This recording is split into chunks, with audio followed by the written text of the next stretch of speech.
42 வயதை எட்டியிருக்கும் சிஎஸ்கே அணியின் கேப்டன் தோனிக்கு இது கடைசி சீசனாக அமையுங்கிற காரணத்தினால இந்த முறையும் கோப்பையை வென்று சாம்பியன் கேப்டனாகவே தோனியை வழியனுப்ப சிஎஸ்கே அணி வீரர்கள் தீவிரமா தயாராகிட்டு வராங்க.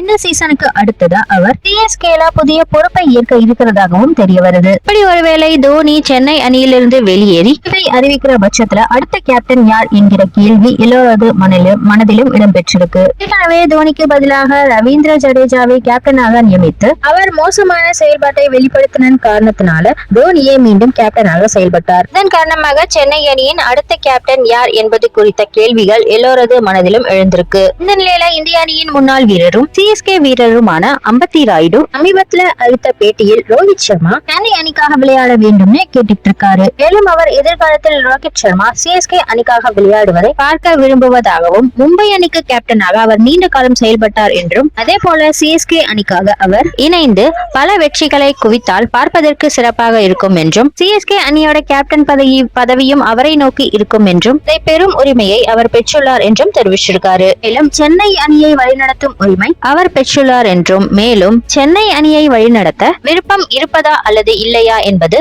அவரது முடிவுன்னு ராயுடு தெரிவிச்சிருக்காரு.